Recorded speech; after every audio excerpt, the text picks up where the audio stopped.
Good.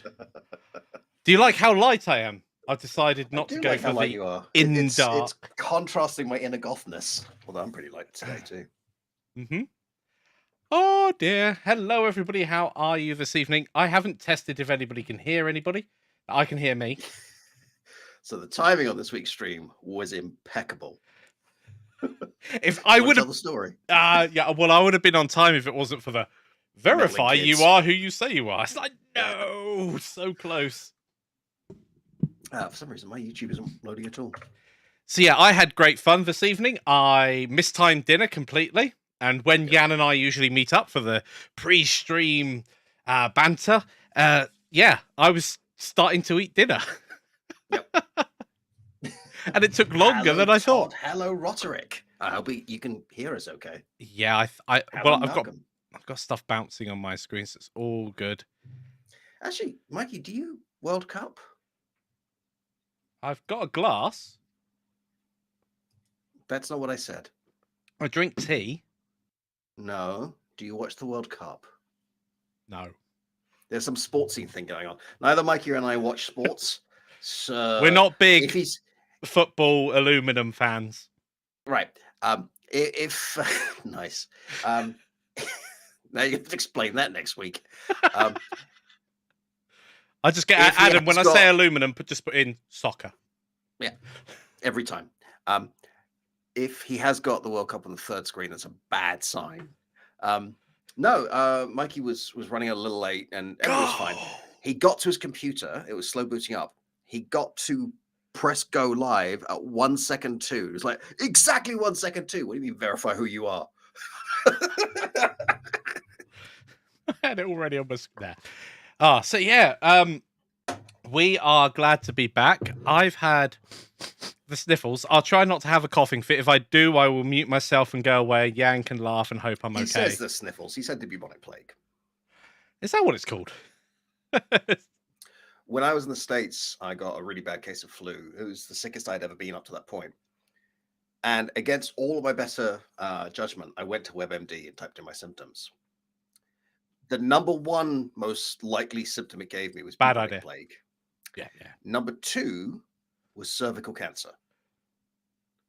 Now, in their defense, I haven't had my cervix checked at that point.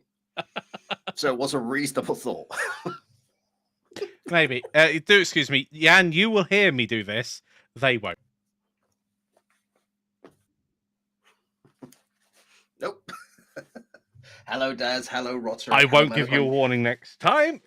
Yes, it's been a couple of weeks.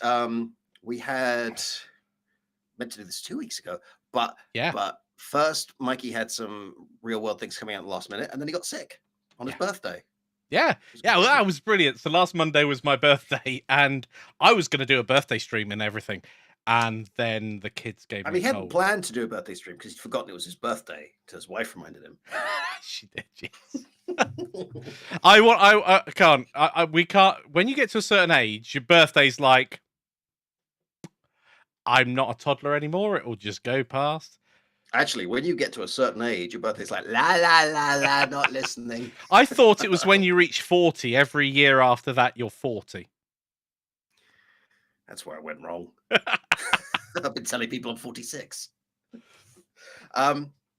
So yeah, it's been a fun-packed couple of weeks. For those of you who missed it, there is an update video on what's going on with the delays on this channel that I posted a couple of hours back. Don't know that it's worth going into huge amounts of detail in this video unless people have questions, in which case, okay. Yeah. But otherwise, I have reintroduced Mikey to the joys of Payday 2. I took Mikey on a stealth mission, and he did not get us killed repeatedly. I did, but he didn't. You were 39 and holding. How old are you? Just let me put. How old? Old are you? Yeah. How old are you? Just let me put you on hold. Leave them there. So yeah, Mikey, you dabbled with Payday 2 a couple of years back. Yeah.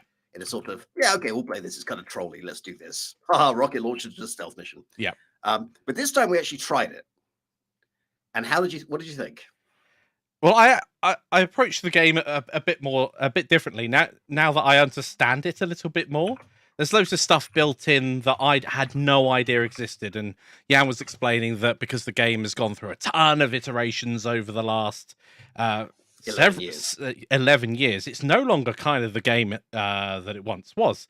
And there are a couple of things that I don't gel with. I find the movement a bit skiddy. It's a bit loose. So you run up to a ladder, and then the ladder will go as you stop. There's some weird imprecisions as well. Like you'll duck behind something, a guard will walk past, and you'll try and sneak back around it, but you're caught on it. Yeah. And it'll take you a few seconds to get loose, which when you're trying to do stealth runs is quite annoying. And when you're trying to do loud runs is also quite annoying. Yeah, that was my main thing. So the trying to get used to the control system, I think, was one of the biggest things, and that's maybe why previously when I tried stealth, I didn't quite get it. I think that was the main thing there. But now I get it. It's a really interesting game, and it's actually aged surprisingly well. And there's some design decisions that after we accidentally played it this week for 2.5 hours on our let's play for a game for an hour, we sort of had a little debrief, and there were some things that kept coming back like a couple of days later. But one of the things we should talk about is the engine hasn't aged well. The original was in the diesel engine, which I know virtually nothing about, but the game has progressed so far beyond there with huge maps, large amounts of characters, lots of variability, stuff it was never designed to do.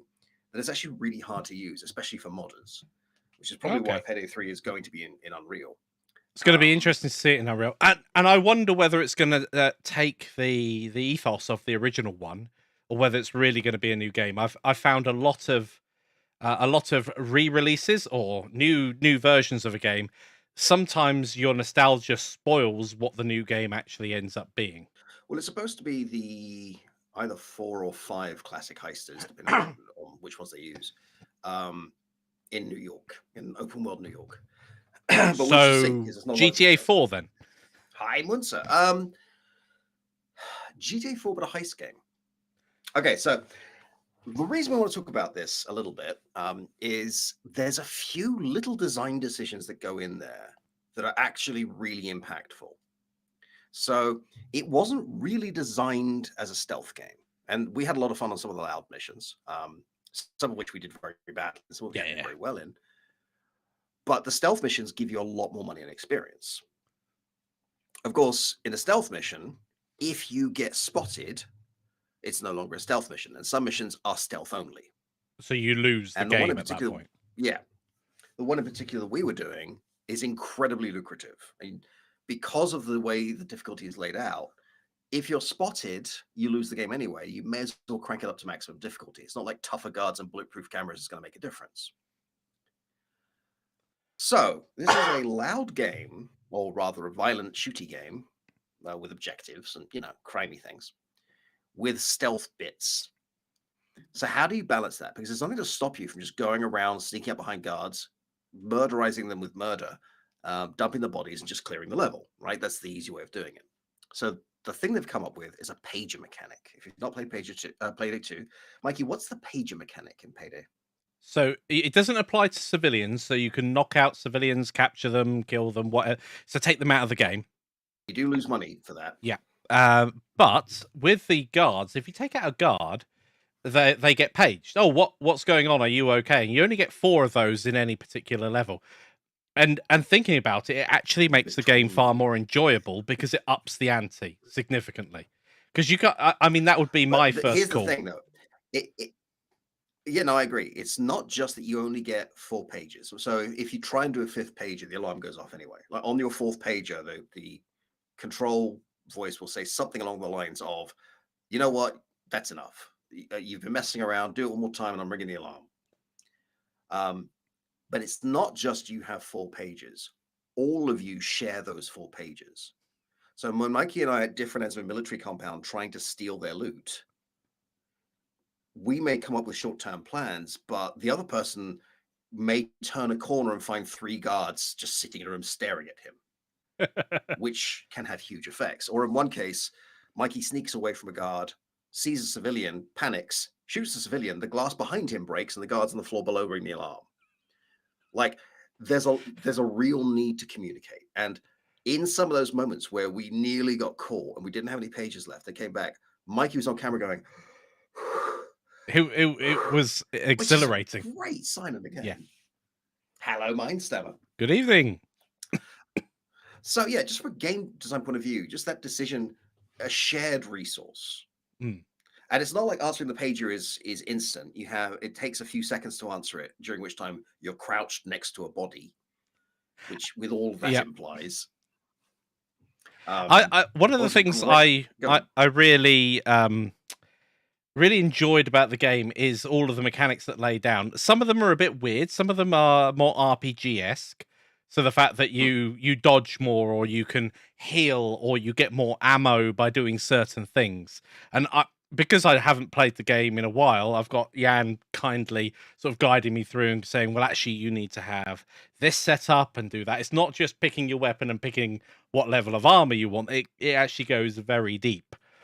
And that can be very confusing and not very accessible to a newcomer. That's one of the things. The learning curve is a little bit intense after 11 years of new systems, revamp systems, remove systems, revamp systems. Right, yeah.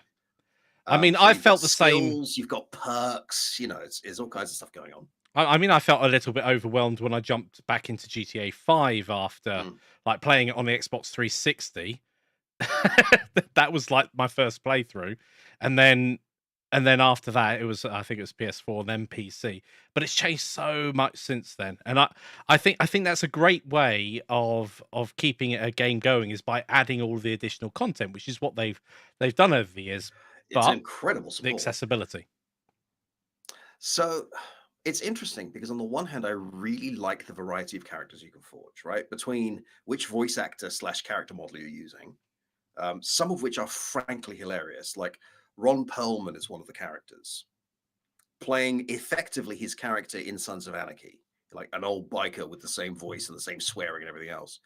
But when you're answering these pager calls and you're trying to calm the guards down, one of his is, I think Boromir is probably the best character in Lord of the Rings. He's just really misunderstood, don't you think? I hear this voice on the other side going, yeah, we'll get back to all that. Like, it's just moments like that are just beautiful. But you've also got primary and secondary weapons with modifications and ammunition types, and that radically changes how you play. Then the skills you can unlock with experience, then the perk deck. So on the one hand, you've got this incredible freedom of expression with some just broken builds that are just massively overpowered, and some broken builds that are just unplayable. But the learning curve is really high. It means it's very rewarding once you get it. But again, being accessible. And one of the things that I really was impressed by is we were playing an 11-year-old game. And I'm not a graphics. Well, I can be a graphics snob, but it's amazing how if you get the mechanics of a game right, it can still be very enjoyable without having to worry about having a ton of flashy stuff. Game. Like the first one I usually take people through when we're learning stealth missions is the first bank you have to rob can be done stealth, and it never occurs to you when you're first doing it. They say stealth is an option. It's like, nah, just stay by the drill and fight off hordes of guards, and then carry these bags very slowly across the map to a van while snipers shoot at you, or do it this way, and you get a huge amount of experience, and it's a great way of getting those first few skills for people. And that's kind of exciting because there's a bank full of civilians and you really don't want to wake them up unless you're coordinated enough and not panicked enough to keep that entire room either calm or dead. Yeah. Like no one's allowed to press an alarm. But then you get to the Murky Water facility in Shadow Raid. So it's 4 o'clock in the morning in this huge private military contractor compound, and you're going through their vaults. And the lighting and the fact that there's all these patrol routes and little things like you open a door to sneak through somewhere, but now the guards can use that door and all the patrol routes have changed. And we got caught out a couple of times by that. Like, I didn't even know they could come out here, which was a great way for me to die. Although there's a dual side to that. Later on, I realized during that game. So it's an interesting mechanic that the guards don't open a door, but the moment you open it, it becomes part of their pathfinding. But one of the advantages of that was the fact that now guards were given more space to roam. So it's a disadvantage because they might be somewhere that they're not usually, but now you've freed up the area. There's more area for them to be moved around. The game we're discussing is Payday 2. And hello, Vertex, and hello, Deirdrick.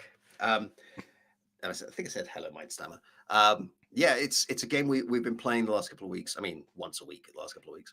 And it's aged surprisingly well. There's some mechanics that just don't work for me.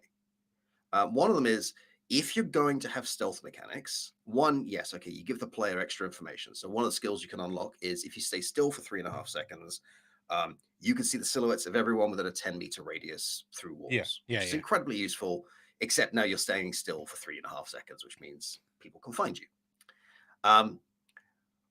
But the line of sight on NPCs doesn't feel consistent.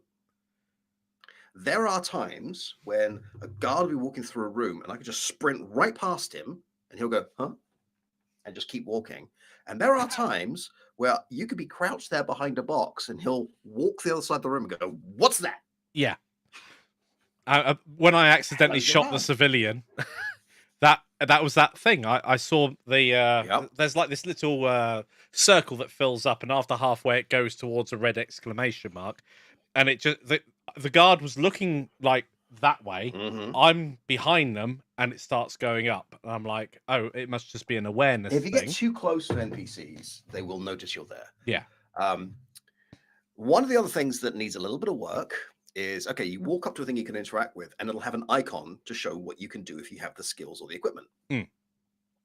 For instance, in the Shadow Raid thing on the top floor, there's a security room. Now, if you get rid of the guard in the security room, none of the cameras work because there's no one watching the monitors. You can use them and spot guards for each other, but now that gives you a lot more freedom to think. So that's always our first priority. Yeah. Great. You walk up to the door and it shows you options. You can pick the lock. You can use a saw, which is very loud. Or if you have C4, you can blow the door open. Now, on this particular mission, I've decided to bring trip mines and C4 because they don't have to be explosive. They can be sensors. So we're placing sensors around the place to just keep an eye on where everyone is. So I walk up to the door. I'm in a rush. I don't notice which one I'm looking at. I'm telling Mikey, this is our first run through, right? Just to be clear, though, when you look at the door, you're going to be... It's got like all of the possible options you can do to break through. So whether it's lock picking, cutting, or blowing. You stare at the one you want. Make sure that's the one highlighted because it's not always obvious which one you're staring at, and then hold F. Great. So I'm busy telling Mikey, okay, we're going to take this nice and slow, very patient. I know it's very trolly, but we're just going to make a whole bunch of cash on this. Oh, crap, I've just planted C4 on the door. Stealth out the window. I blew up the door to the security office with a security guard inside just going, and Mikey's just laughing at me. Yeah, interesting.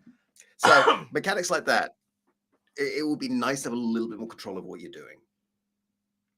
Yeah, definitely. But on the other hand, the other side of the really atmospheric bits, I thought, was the holdout missions, which is a great way of just practicing the loud missions. You've got a hostage. They're going to send waves of increasingly hard enemies at you. It's a good way of grinding cash. And experience. Yeah. Can you stay alive and keep them away from the hostage for up to 9 levels? I mean, we can't. We can do 3.5. We almost did 4. We almost did 4. But that was also very atmospheric. That was the mission where I said to you, yeah, I'm all ready. I've got everything.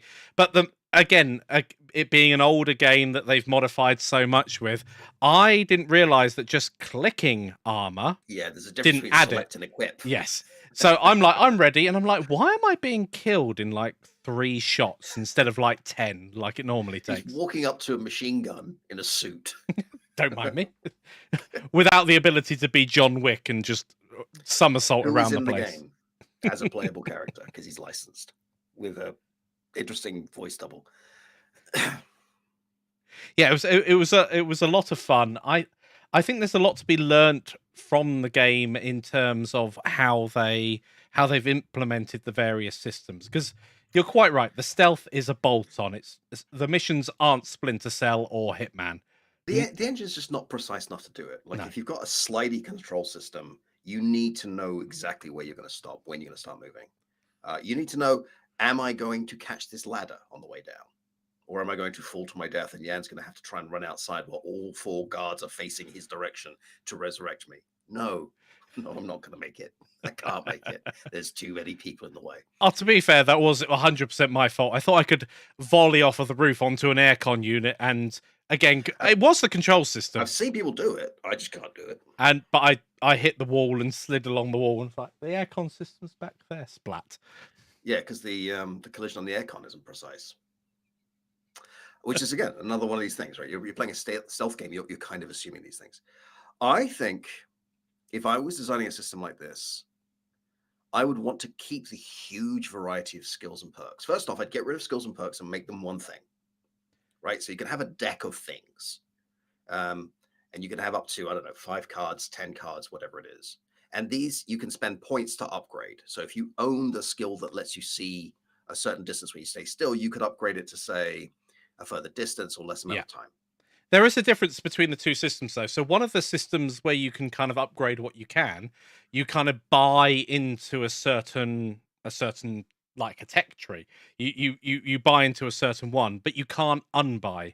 Whereas another section you can just reset and do over again and again. Which makes the perk deck, the one you can't unbuy, really expensive to experiment with. Yes. So it kind of discourages experimentation, which is a problem. Yeah, I did think that was a real shame. No, I appreciate maybe there could be a penalty for doing it of some description, but the fact that I can't I don't know what I'm really doing, and I also don't want to grind the game to find that out. Perks are incredibly powerful, at least the good ones are. For instance, there's one that we like to use on loud missions, Grinder. The more damage you do, the more health you regenerate. That really, really rewards a run in there with a micro gun on your shoulder gameplay, which is exactly what we're doing. If you've got little turrets that you can place, they also generate. Like, that's a fun mechanic, but it's really expensive to spec into. And then if you decide you don't like that one, you feel like you're wasting your time. What I'd like to see if I was doing a system like this is have that many skills and perks. In fact, expand them massively. Have some really weird ones, like the ability to, I don't know, place zip lines or something. Yeah. Which you can earn randomly through doing missions, or maybe certain missions will guarantee you a chance to get, or guarantee you one of these to pick or something. But a way of doing that so that you've got a semi-randomized group of cards to pick from, build your character from the stuff you learn as you go, put in a testing room so you can test them against a dummy or something. And then you've got that variety. Like Mikey's character might be built in such a way that he's just no good with shotguns. Yeah. Give him a sniper rifle and he'll dominate, but it's his character. He knows this character in and out. I don't necessarily know it. I really enjoy of all the games that I've played in terms of developing a character. I always felt like things like the practice kits and things like that in Deus Ex a bit too, I have no idea because I want to play stealthy, but this sounds like a good upgrade path for the game. What I've really enjoyed is the Elder Scrolls, and Valheim does it as well, where if you do something lots, you just get better at it. So if you jump around lots, you get increased jumping. And I know part of the Deus Ex one is you suddenly get this huge, great big stealth boost, or huge, great big armor boost, or jumping boost. I mean, that can lead to very silly gameplay. I'm remembering an old open world PvP MMO called Darkfall, which did exactly that, right? If you wanted to get good at Fireball, cast Fireball. But you go around spamming Fireball. So everyone, when they were going between towns, would just be sprinting, leaping, throwing fireballs in the air. It looked like raves, just traveling town to town.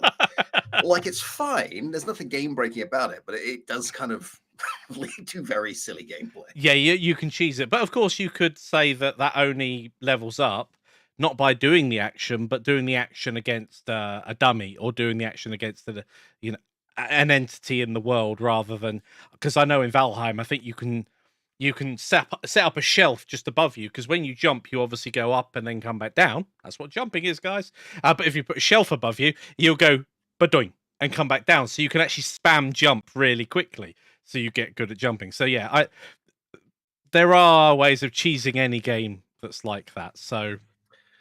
I mean, one of the problems with any system where you've got huge amounts of skills, whether they're skills or perks or spells, whatever they are, right? Ways to customize your character, is it's very hard to balance. Like, if everyone has exactly the same stats, you have a perfectly balanced game. You might not want a perfectly balanced game. You might want people to be better in certain situations than others. But on the other hand, having so many possible skills that you could pick at the same time, and I'm really liking this idea. Maybe I'm wrong. Tell me if I'm wrong, all of you. I'm liking this idea of a couple of hundred possible skills and perks you could find and unlock and skill up. You can only use a set number of them at the same time, but you find them as you go through missions. And then you get to keep them, and then like if you've got 8 slots, you just populate those 8 slots. But now you're learning the skills as you go along. You could come up with totally crazy characters. Some of the perk decks in Payday 2 are insane, like the hacker deck. You have 2 portable ECMs you can just keep using. Right? They have a cooldown of 60 seconds. If you're using them in a quiet mission, every time you use one, it silences all cameras and pages and trip beams and all the other stuff. Right? It just does. If you use them in a loud mission, things get insane. 1, all NPCs within a certain range of you get feedback in their helmets and are stunned, grabbing at their headsets. Killing them while they're like that gives you health and lowers the countdown for your next ECM. That sounds a bit overpowered. That's a magic spell, right? I mean, that's what that is. Daggerfall. Thank you. Yeah, it becomes a game loop. Yeah, that is very, very, very true. It can, it's where you can accidentally. There is nothing wrong with it, but you can also end up with people optimizing out of the game. You know, they completely take the fun away. You can, and there's always going to be a meta, and there's always going to be, if you're not familiar with the term, a meta game where people try and figure out at this moment what's the optimal build, right? So in Payday 2, at the highest difficulty, the optimal perk deck is Leech, which is incredibly hard to use, and I hate it. And I've tried again and again and again, and it just gets me killed. But it's really good at high difficulty levels when it's fully unlocked, because it gives you 40% more health, and then turns your health into 10% segments, and whatever damage you take is just 10%. You cannot go down while the leech is active. You can go down at the end, but if you take health kit before then, you're fine. And I mean, it does all kinds of weird things. Like it's incredibly broken if you can use it. I can't. I'm not good enough. I don't have it maxed out. It's horrible. So that's maybe an argument for why it exists in its current form, because it is incredibly difficult to use effectively. It's only really worth it at the very high difficulty levels where people like snipers can one-shot you. Now they can't. Right? Yeah, but if they're doing that amount of damage anyway, then you're wasting your perk deck. I think it, okay, so you get the idea, you get the situation where you're going to have a meta like Leech is currently the best with these 2 shotguns and this thing, whatever, right? That's fine, because people are going to be constantly developing that anyway, and you can keep adding to the skills. If you're going to have completionists who are just going to keep running missions till they have all the skills, they can only use so many at a time anyway. So they're still going to be building their character. And there's nothing to say you can't have things like rare skills or rare, whatever they're called, rare cards. Yeah. As long as every time you complete a mission, you're going to get one. Like it needs to be consistent. You need to know when you're getting it. Or you have a 1 in 3 chance every mission of getting it, whatever it is. Like it has to be consistent. Now, when you talk about optimizing, I've been a big fan of Factorio, love Satisfactory as well. And those are the type of games where there is like technically an optimal way of building your bases. And I've tried some of the mega base stuff when it comes to Factorio, where you can lay things out in very specific ways, very specific units, and it's highly optimal and you get the right throughput. But there's also, for me anyway, there's also a lot of fun in having a completely chaotic base and trying to, it's almost like a puzzle game at that point, trying to get your belt over to something else that requires a resource, and you've laid out your base and then you're trying to modify it and upgrade it. And it ends up like, well, the streets of London rather than the streets of New York. Ends up all over the place. Right. But there's something to be said for that, right? There is a certain amount of balancing you can do through sheer chaos and number of options. My favorite example is the old pen and paper role-playing game, Shadowrun.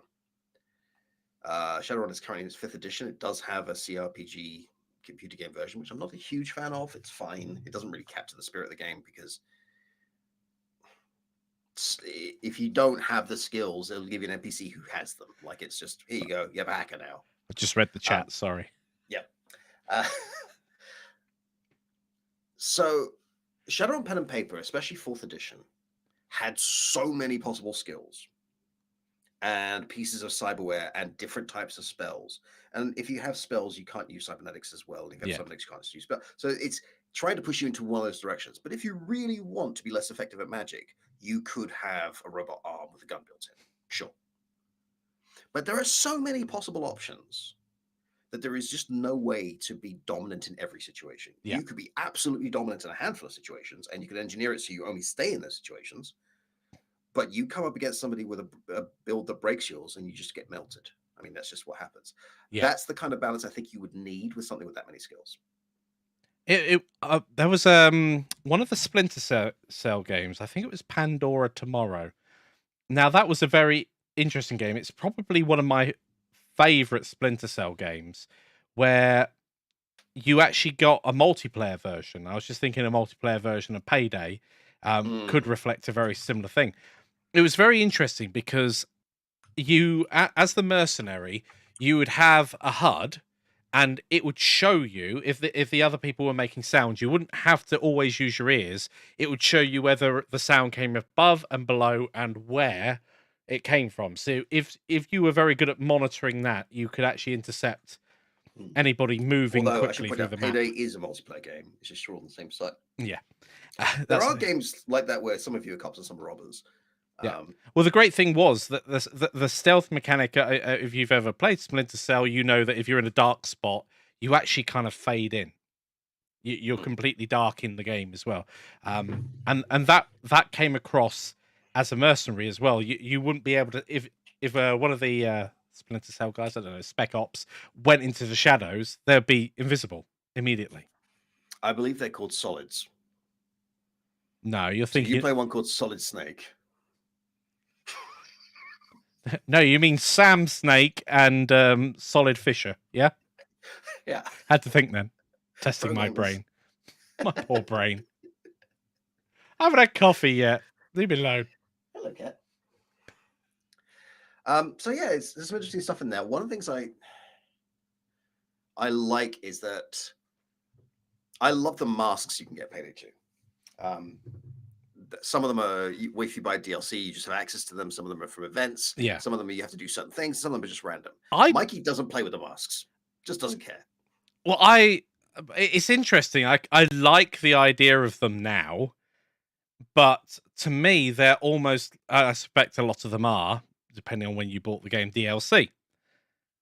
And I don't care. I mean, I play Minecraft as Alex or Steve, the default skins, and it's one of these things. And I know there's a sort of a subculture with a lot of games where you can have skins that if you play as the default skin, you get ridiculed. It's like, no, I'm just sensible with my money. It's not so much that, because the default masks of each heister are very cool. It's you can unlock a mask, you can unlock materials, you can unlock patterns, you can unlock colors. Yeah. So once you've been playing a few times, you can start making some really fun looking masks. And I kind of love the creativity in that. I like the idea of a mask being a pair of shades. It's like, what I don't like is that you can also get weapon skins, which were designed to be traded on the Steam community. Okay, yeah. And this feels like a nod to Counter-Strike.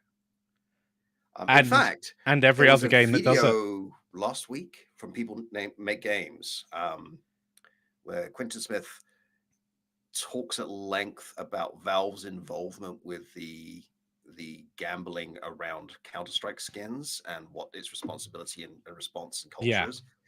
And it's kind of terrifying. And I really recommend watching it, because at some point we need to have a nice one of these talks about ethical game monetization. Because I know legally in the States and a few other countries, loot boxes aren't gambling because of loophole. Obfuscation of the actual currency. That's all it is. Yeah, you can't take the money out and use it. But if you take it to a third-party site, you absolutely can. So yeah. Yes, that was Caboodle. No, that was your fluffy saxophone. Sometimes. His cat is asleep on this desk right now. I'm not going to bother moving the camera because I'll wake him up. That's a fly that needs to go away.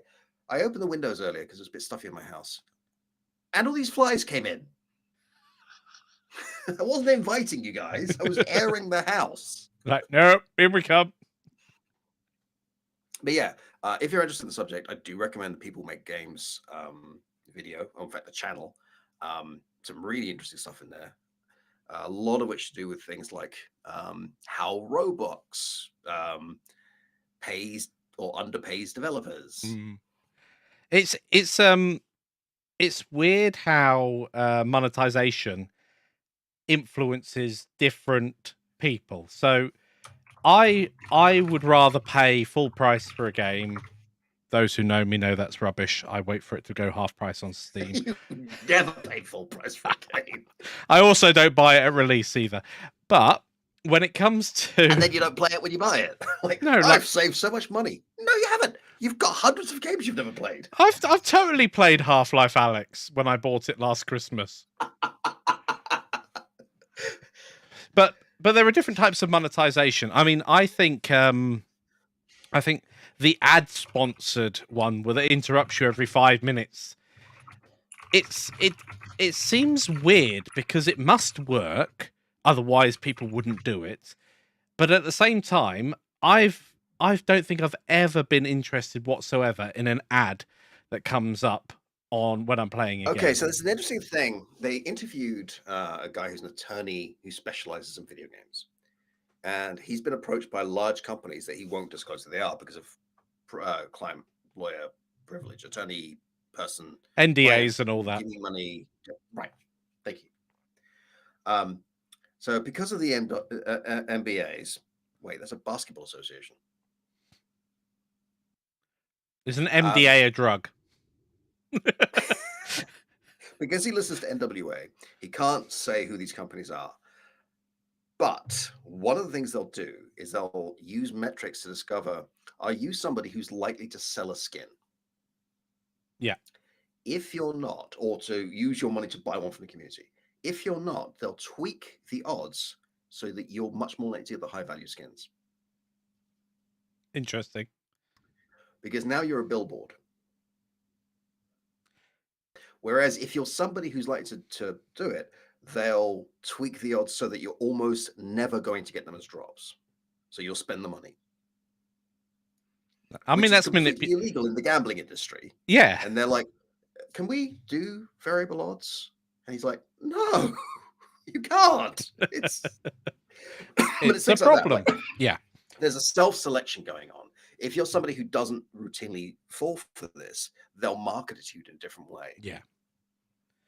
It's a bit like those very poorly written internet scams you get in your email, right? Where you laugh at the spelling mistakes and the grammar.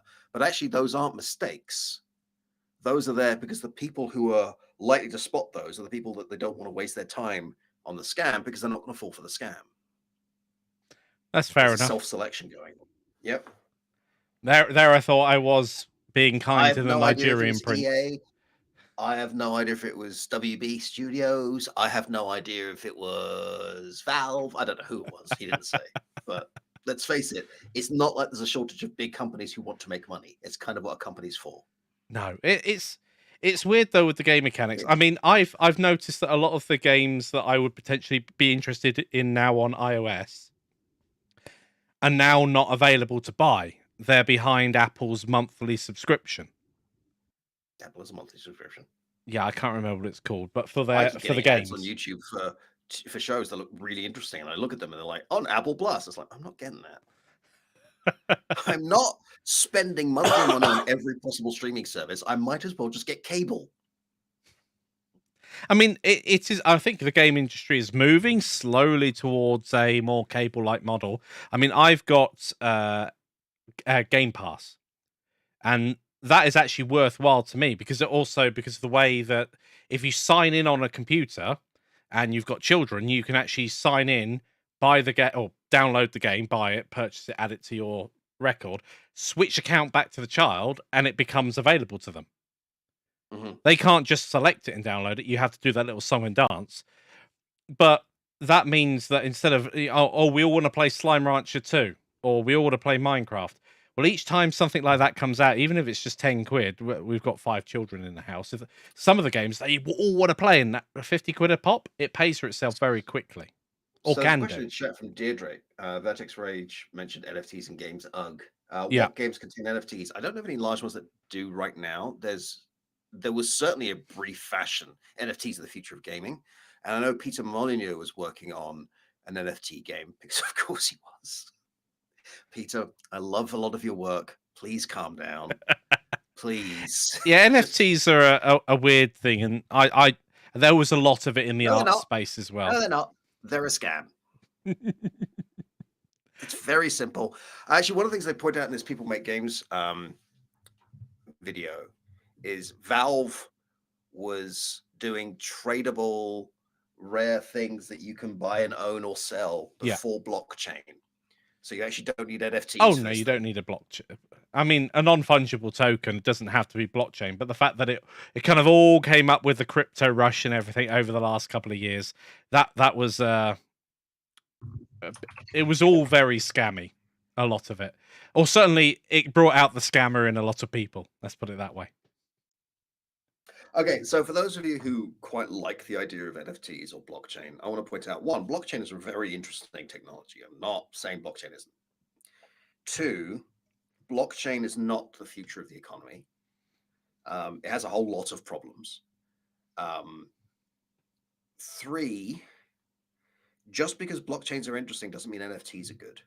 Because if I'm buying NFT art or memes or games or whatever, I actually don't own the art or the games. I own that token. I own a position on a blockchain, which happens to be linked to an asset, but that link can be changed. Yes, it can. I don't own that image. There's no IP that has changed hands. That is not mine. I have a position in a blockchain. A great way of putting it, I think. Buying NFTs are basically buying a receipt.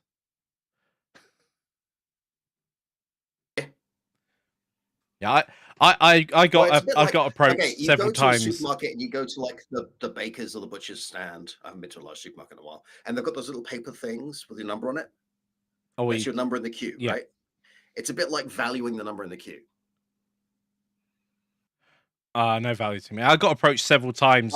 Will I produce NFT art? And I was like, no, go away. If you're interested in my specific dislike of NFTs, it's very well summarized by a video by Folding Ideas called The Line Goes Up, which is quite a long That's a great video. But really interesting and really well researched and quite funny.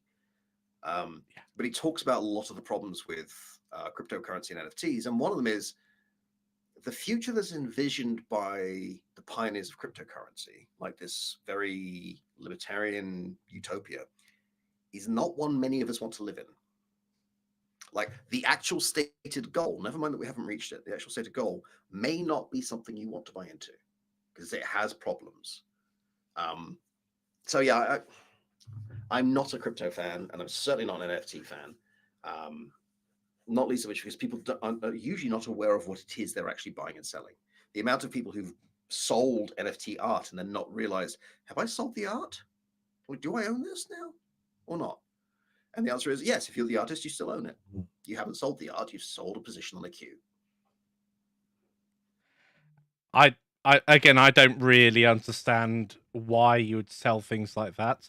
I can understand why loads of people got excited about it as well. And quite a few artists that I know actually made some money selling their art, which is unheard of for living artists. You tend to find, oh, they're dead now, they're not producing anything more.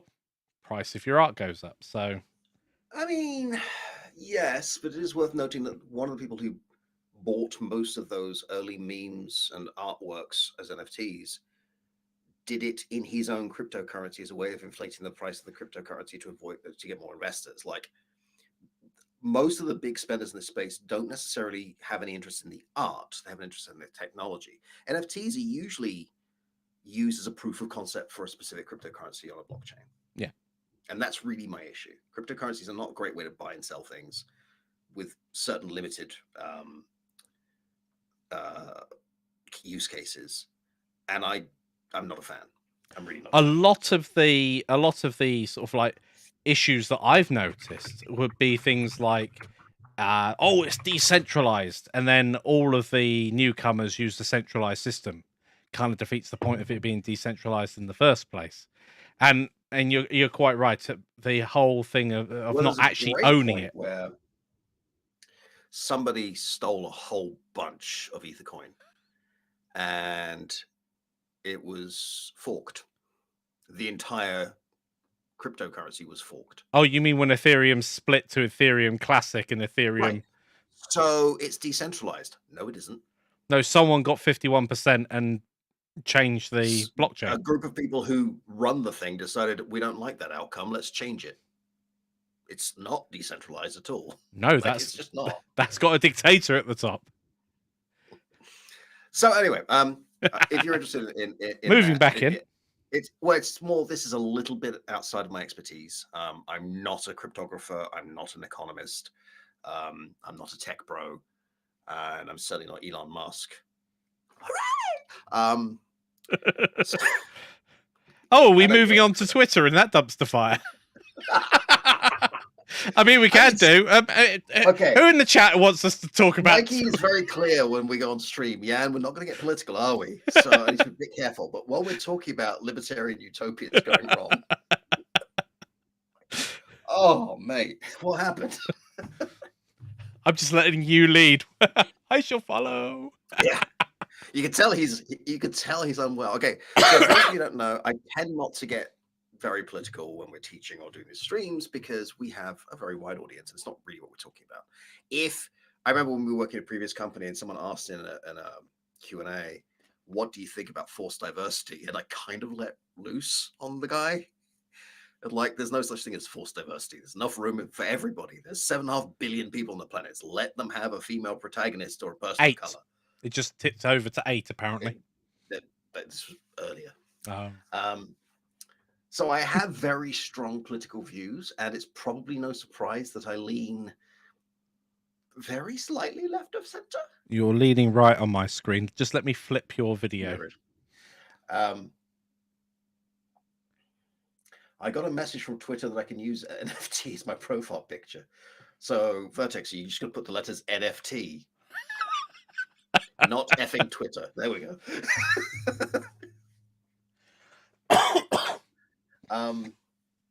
They weren't bad at dancing. I mean, that's fair.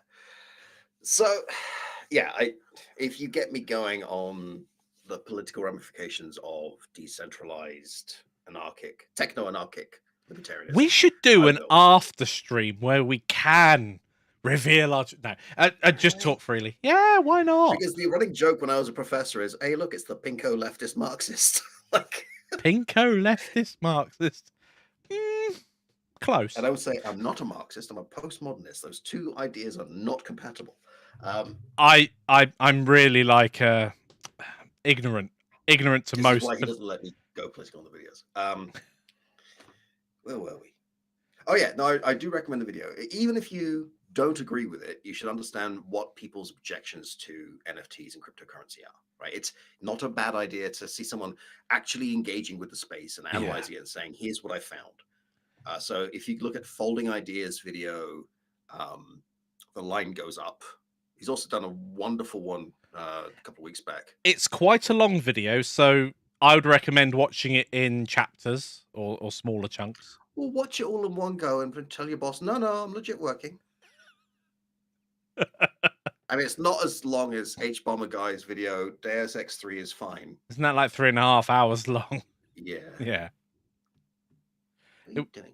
It was a good breakdown of it, but I think some of the points could be made in a much smaller space than 3.5 hours. I mean, I find that a lot with H-Bomber Guy's videos. Sorry, Spider was coming to visit. What's a video essay, or rather a video thesis in this particular case? I'm doing research. Mikey keeps telling me, you could just claim video games on your taxes. I'm like, they get grumpy enough with me as it is. Like, I don't know that I could put Gotham Knights, which is a great game, by the way, down as a tax thing and keep a straight face. Like, well, it's one of those things, and for those who are in a normal job where you don't what's normal these days, I don't know. But if we were to buy Gotham Knights and then actually do like a live stream talking specifically about it and then writing a blog article about it, reviewing the game or taking it apart with constructive criticism, then that is genuinely a legitimate business expense.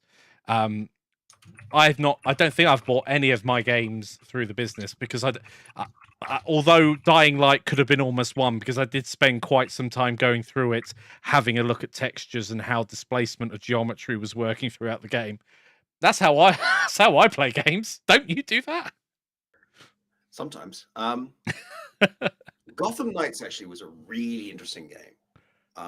It was one of the few major release games I got at launch, which I don't normally do, especially as I'm on Linux and have to run it on Proton. The only thing that made me wait a few hours was waiting for people on protondb.com to report how it runs. And it was like, runs fine, some crashes. It's like, okay, that works. I enjoyed the previous Arkham games. I didn't play the third one. It feels a bit like them. And I was very amused by the reviews, which would say things like, one review would say, just a cheap Arkham knockoff. And the next one would say, I hate this game. It plays nothing like Arkham. I want my money back. Like, It's a different game. Um, there was one interesting, because after you recommended it, I had a look, and it was interesting graphically how they differed. And it reminded me a lot about how I think GTA 4 and GTA 5 treated their worlds differently. I think in GTA 4, for instance, if you lower a helicopter to the surface of the water, it would actually ripple and pull away. It would actually push the water away and things like that. And it was similar with Batman, Arkham, Batman Dude, and the other thing that you're now playing. Arkham, Batman Dude, and the Three Wise Men. I don't know. It's coming up to Christmas. Bat Dude and Bobbin. Yeah, Bat Dude and Bobbin. But they were showing how graphically it's not really evolved. But I think pushing for graphical evolution all the time, even if why does it need to look different? If it's got a certain style and feel to it, why not keep that? Well, first off, it's kind of a lie, right? Because all those games were stylized. They had a color rating, heavily stylized. Yeah, it was very gritty, deliberately. Secondly, photorealism is a style. That's all it is. It's a bit like realism in theater or in movies, or naturalism in movies. It's just a style. There's nothing inherently better about it. I actually liked some of the decisions that surprised me in Arkham Knights. It was one of the few games where I bought it and then went, you know what? These guys deserve a little bit more money. And I went and bought the completely optional skins pack. Just because, like, well played. I'll pay for that.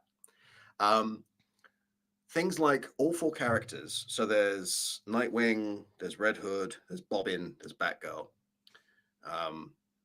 Sorry, Robin is always my least favorite, even though we're on the 3rd one by this point.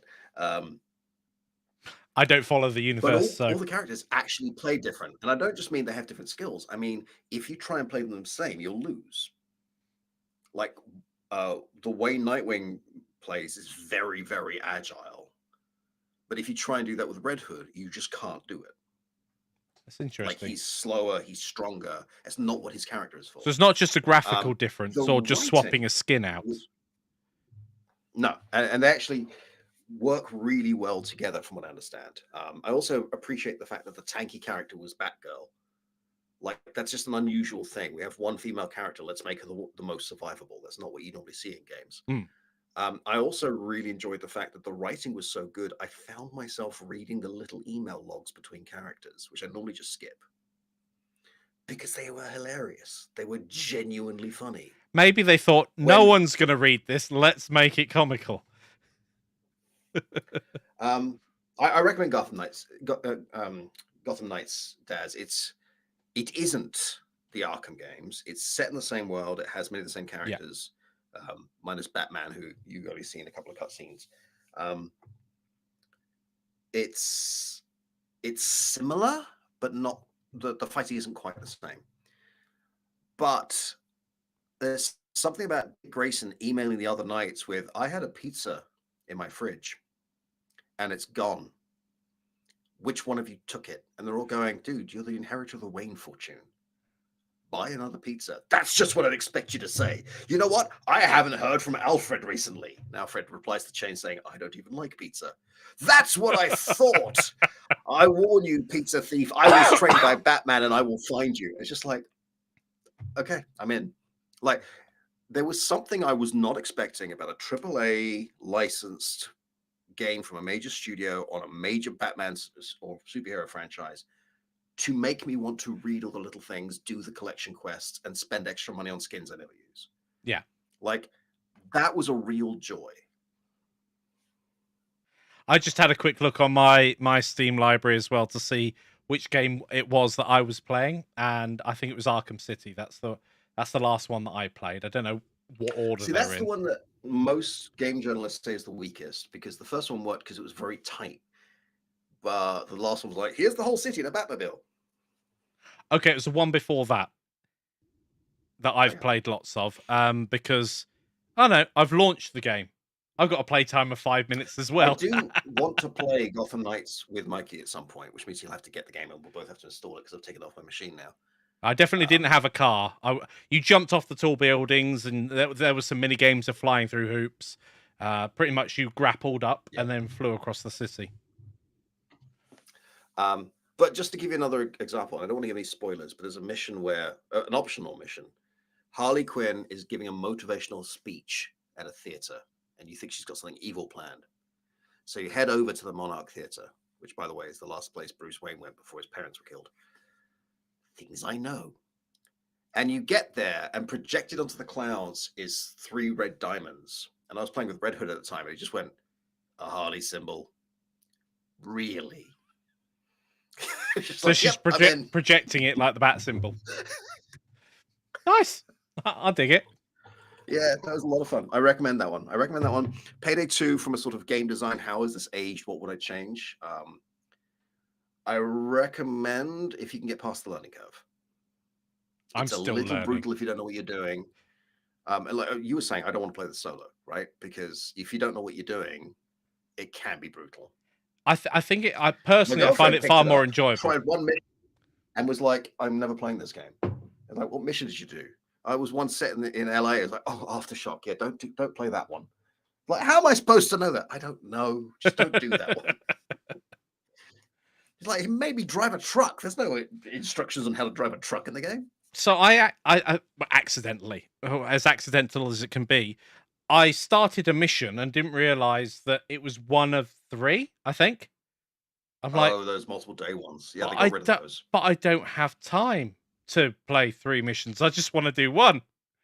You can't exit after 1. You have to do all 3. I'm like, this. Yeah, you just won't get paid. Well, yeah, exactly. What was the point in doing that? Yeah. No experience, no money. No, thank you. The learning by doing skills. Yeah. But also they had problems. 2D, 7D, 2D before A17 or A16. Oh, you'll like this. Alpha 21 of 7 Days to Die is going back to learn by doing, which has proved contentious by the community. Personally, I'm interested to see what they do with it. But I'm glad you recognise that 7 Days to Die. I was like, 7D, 2D? I've never seen a 2D dice. What? Haven't you? You got a coin? Did you say 2D dice? No, you mean D2, not a 2D dice. Don't you teach 3D modeling for a living? Yeah, I've never seen a 2D dice. Exactly. It's a drawing, you muppet. No, 7D2D was R2D2's girlfriend. Gotcha. Glad you cleared that up. I love 7 Days to Die. It was one of the first games that I had played that I genuinely felt like I was surviving. I remember I spawned in a snowy place, and I managed to get warm. And at night, I could hear them. That's the second most dangerous biome. That's a terrible place to spawn if you don't know what you're doing. I didn't know what I was doing, but I was like, I could build a box, cool. And I built a little home, and I lit a little fire, and I almost killed myself from making a fire indoors and all that lot. And I was securing up the place. And eventually I didn't die from the zombies going around outside. I died because I wandered off and couldn't find my way back and died of hypothermia. Yep. But yeah, that was thoroughly enjoyable. One of the other times, it just stuck in my head. I was at the beginning place. I walked into a building and got ambushed by a running zombie. I was like, I've not seen one of those before. And then I survived that, and so but I was really crippled. I was like down to less than 20% health, and then I started going and exploring, and I made my way down to like a boathouse area, and I just heard this animal, and I didn't know that there were zombie dogs in the game at that point. And I'm pretty well armed at this point, but I've only got like 4 or 5 arrows left, and I managed to jump onto a rock, and there's like 7 dogs around me, and I'm like, 7? 7? Is I've that only when you got. changed your name to Mr. Dog? There was. I was like, perhaps if I like lay down or crouch or something, they'll go away. No. So there I am. I'm just like, right, can I run and make it to there? And I spent like 15 minutes. I was like, I'll kill as many of these as I can with like the 4 arrows. It turned out I missed even at point blank range, and then I just ran and got completely mullered. But yeah, stories. As we've said plenty of Right. times before, it generated, and I can retell that story. Vertex Arc is a game I love. Not everyone loves it. Mikey's not the hugest fan, and we've had some interesting conversations about why is that? Because you'd think it would click, but it just doesn't click with him the same way that plenty of games just don't click with me. It's a lot of fun playing with a small group of friends on a private server until you've done everything you want to do. At which point, it's just close the server down. Don't grind boredom. I mean, we did have an Arc server, a company server, about 2 years ago, didn't we? We had an Atlas one as well, yeah. And then an Atlas one. The Atlas one was funny. I hadn't played in like 2 weeks, and I came in. Yang gave me a gun. I shot a snake, killed it. The guy was standing there with a stick and a t-shirt, nothing else. It's like, all right, look, have a gun, have some ammunition, have some clothes. There, you can survive. Don't take that alpha snake; it'll kill you. So what do? I go and run off to the alpha snake, one shot it, and I go up from level. The gun I made. I go up from level 1 to level 27. I was like, I've leveled up. No. You got from level 1 to 79 and out level me. I can't. But yeah, it was just like, I've gone up. I just sat there in hysterics, laughing. I've got like 1,800 hours in Arc. I am not looking forward to Arc 2 at all. Like nothing I've seen about the decisions they've made fills me with hope. I hope I'm wrong. I'll give it a chance. Yeah. But just the little bits I've seen are like, but I don't want to play a Souls game. I don't want character-focused development in my open world RPG.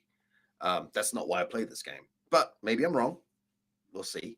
But I'm really trying not to get too hyped about Payday 3. It's difficult when you enjoy something.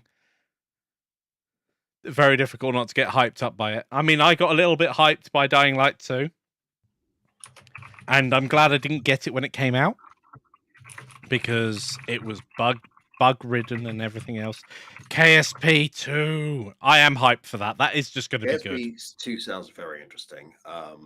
They're being really open about the development as well, which I think is really refreshing.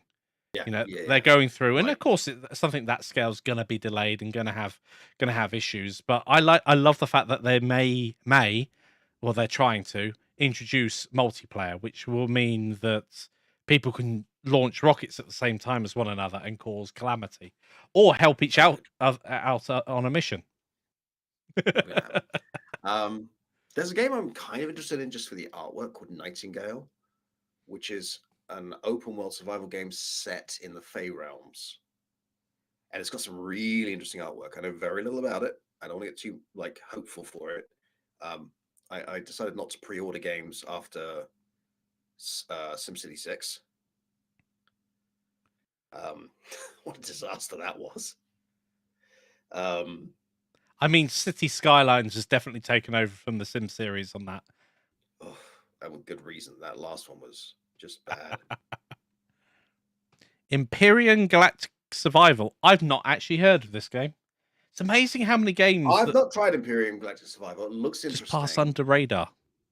But every time I think I want to play it, I look at it and think, I'm just going to get lost. I'll just play Pulsar. It looks a bit like No Man's Sky.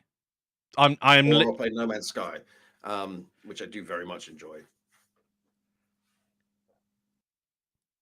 Yes, Nightingale is very pretty in a very sort of nightmarish, fey kind of a way. This does look like an interesting game. It's got underwater bits as well. I mean, it looks like It's got you a might puzzle. design your own spaceships, a bit like Space Oh, in theory. Engineers. Yeah, you do. You build your own spaceships. I mean, I find it amazing. I've been wanting to get Space Engineers. I love the idea of the game, and I've watched people who have built these amazing big things and then have galactic battles after making it. And Space I'm like, Engineers for me is smashing a it bit up. like Oxygen Not Included. Love it, looks great, bought it, can't play it, no good at it, uninstalling it. Great game, I'm too stupid for it. Another barrier to entry for the game. Kill you slowly while laughing all the way kind of thing. I think so. I don't know much about it. All I know is that they didn't want to go the traditional fantasy route. So there's like giants and sirens. And when I say sirens, I don't mean mermaids, because that's not what a siren is, Disney. Siren is a bird creature with the head of a woman that lures you to your doom and then eats your flesh. That's a siren. Disney got it wrong again. Surprise. Sorry, they own everything, don't they? I, for one, welcome our new Disney overlords. Ba-ba-ba-bam, bam. Can't I'm sing looking anymore. forward to seeing the next situation of Darth Vader, this time with Mickey ears. Oh, that'd be... I'm not going to do a Mickey voice. I sound more like Elmo when I try. Yep. But yeah, I think we're probably at the hour, aren't we? I don't know. 6 minutes past, yeah, but very, very informative this evening about Mostly Payday 2. mostly Payday 2. Yeah, I have been Oh, enjoying one more it. thing about Payday 2. The soundtrack. Mwah. I mean, a lot of it's drum and bass, which hasn't aged that well. So I realised there's an option, by the way, in Payday 2 that when you're playing with someone, you can synchronize soundtracks, so you're both listening to the same track at the same time. And so did you realize that when I told you? Yeah, but the thing is, I have my sound music turned all the way down, so I did that anyway, and I was like, I don't hear any difference. Homeworld 3, I'm really looking forward to that. I actually disliked Homeworld 2. I thought they simplified the control system and made it less intuitive. Yes, they did. But the story was a lot more interesting. That is true, but I couldn't control it. It took me a while to get used to it. But there was one great mission in Homeworld 1 where you're in the middle. I think you've got a resource collector or a stealer of other ships. I can't remember what it was called. But there's this big sphere of iron frigates around you.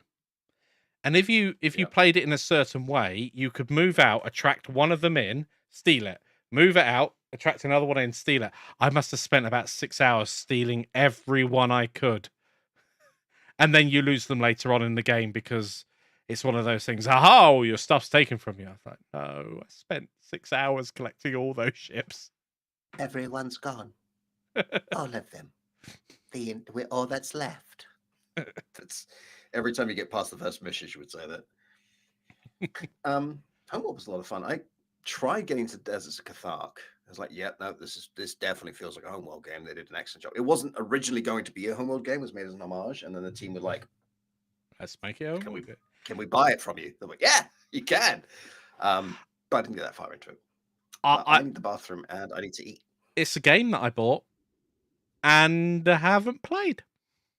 Well, I need the bathroom and I need to eat. It's a weird game. I was thinking of the Deserts one. But anyway. You're weird. Thank you, everybody, for joining us this evening. Thank you, everybody. I hope you had a good time. Thank you for sharing your ideas with us. Blender's going everywhere. I know. It's awesome. I know. Oh, Blender is going to get a release, an update for AMD RDNA 3 cards on the 9th of December, a couple of days before they actually release. Which is amazing because you don't usually get a new version of Blender that also works with graphics cards that isn't released yet. I have no idea how good RDNA 3 is going to be. Perhaps we should have a hardware chat one week, or at least parts hardware. That'd be maybe you should do that one of the weeks I'm not here because I'm not good at that. Yeah, you just say get Linux, you'll be fine. I mean, it works. works for me. So yeah, thank you for everybody for joining us. I hope you had a lovely time. Yep. We had a lovely time at your party. Thank you for the jelly and the ice cream. We enjoyed the clown. It's like, that's the wrong way, Mike. That way. Yeah. Oh, special. Thank you, everybody, and we shall see you next week. Yep, he's been Michael. I've been Jan. Yep. Bye. Well done. Bye. Press it. I'm getting there. Press it.